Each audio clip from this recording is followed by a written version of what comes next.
Okay, finally, after like an hour of trying to get this working, here we are, guys. We're here in Fae, and we have the Hero Rises banner, which just released. Now, there's a horrific blizzard going on outside, and I've already lost power twice. So, if the video cuts out, there's nothing I can do about this. But we're just going to try our best to record here, and whether or not people should be summoning on this banner comes down to a matter of whether or not you actually have these units. It's a catch-up banner, just like I've said last time when we had the Hero Rises banner.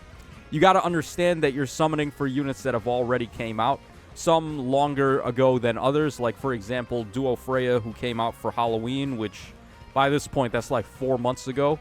And in Fae terms, that is so long that the unit may not even be good anymore. Freya is an exception, though. Freya, even if you summon her right now, she's still going to be one of the best units in the game. And that is the running theme with this banner. Basically, every single unit here is one of the best units in the game, pretty much. Maybe Edelgard isn't, I would say, but even if you don't consider her to be, her ring still is. And I will admit, I do have more of a preference to using this Edelgard as one of my primary Gale Forcers in Aether Raids over some of the other units that have an extra action or two over her. And the main reason why is because this is one of the better DPS options that has multiple actions. For example, like Valentine Edelgard has more actions than this one, but Valentine Edelgard ain't killing anything anymore, whereas this Edelgard has no problem doing so. So at the cost of an action, I would still rather run this unit. So yeah, you could even toss her in the conversation of one of the best units in the game.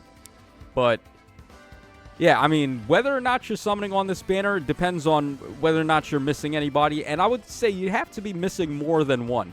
You got to be missing at least like 3 or 4 units on this banner to justify summoning. Even though, yeah, at face value, it looks like a crazy banner.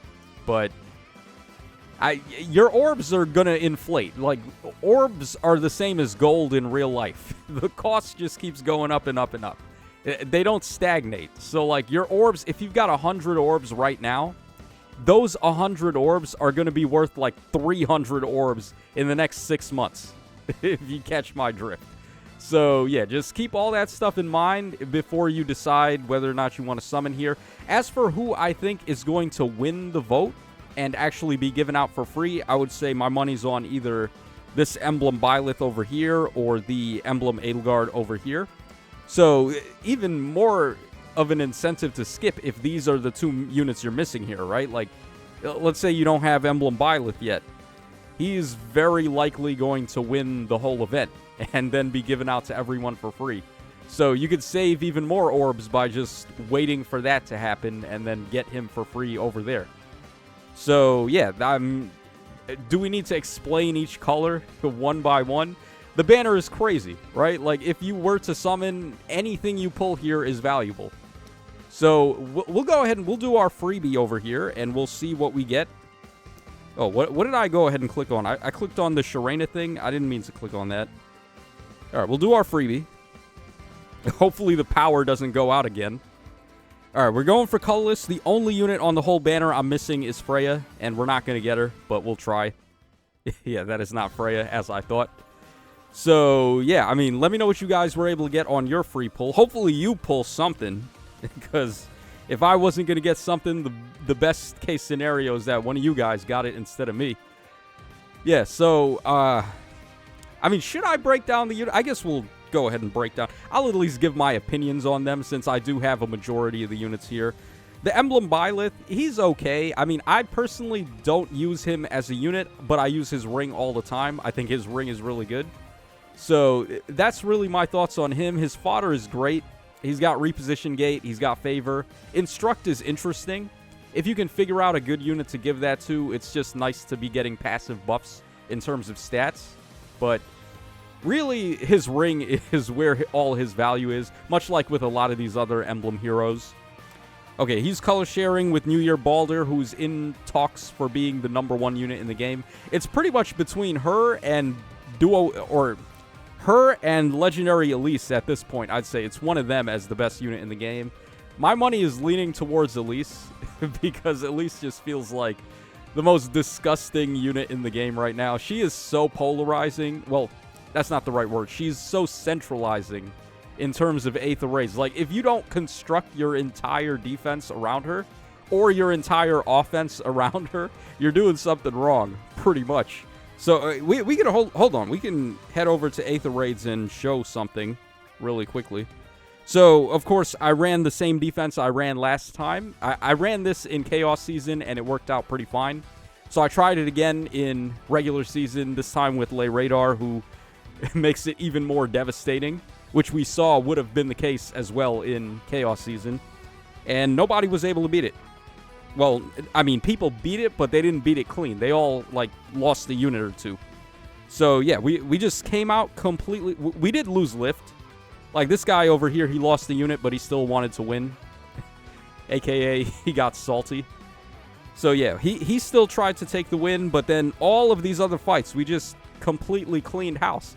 This guy, look at this guy. He's got Elise there. Let's quickly watch this. Let's see what happened here.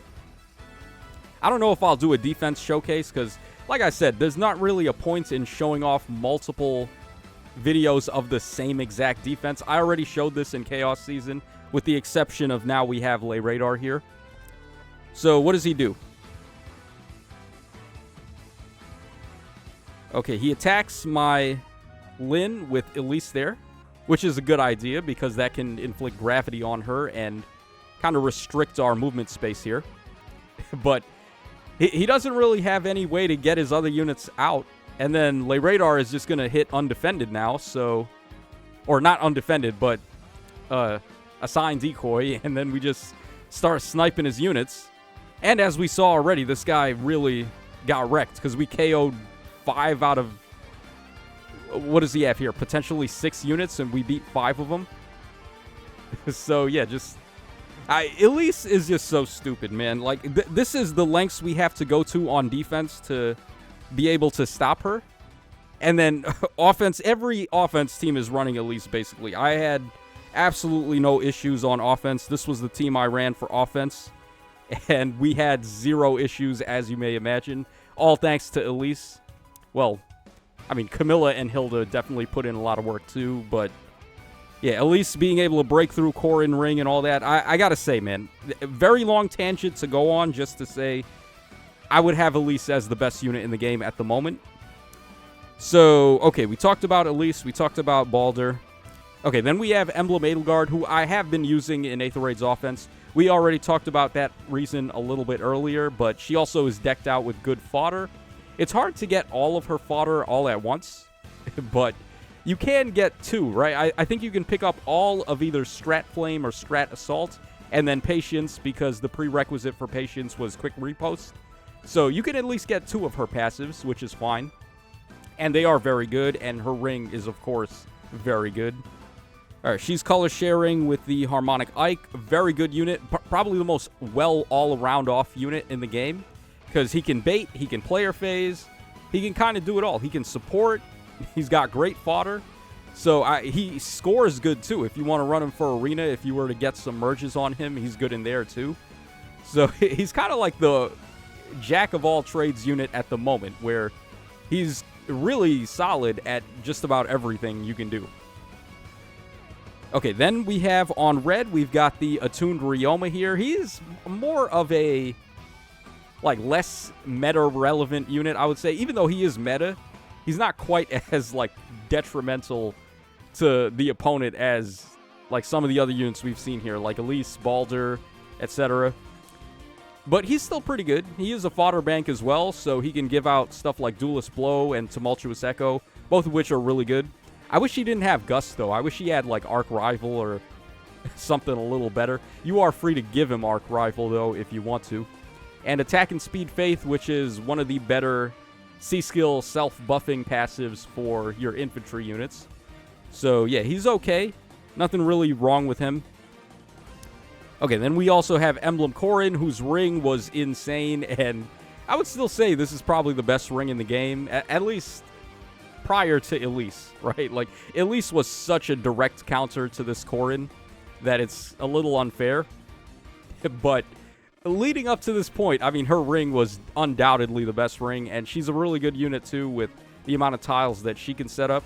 Fodder is okay. She's got pair up, which is great. Briar magic save, which is okay. I wish it wasn't speed and res. I wish it was like def res, so you could give it out to a more wider variety of units. And then torrential boost, which is okay, but diluvial boost probably better for these armor types.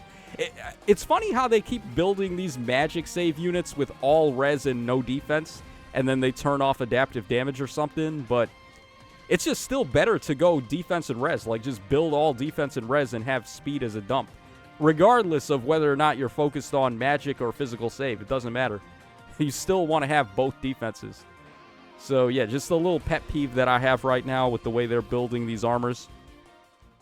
Okay, and then finally on Colas, we talked about Elise, and then finally is Duo Freya, who has a really crazy drive debuff on the enemies, where she inflicts Binding Necklace pretty much for your whole team, as long as the enemies are in 3 columns of 3 rows. And her duo button is pretty good too. It's just that I really wish this turned off all of the enemy bonuses instead of 2. It only does 2. No one is going to get that Duo Thor treatment, are they? Well, I guess Mythic Loki kinda.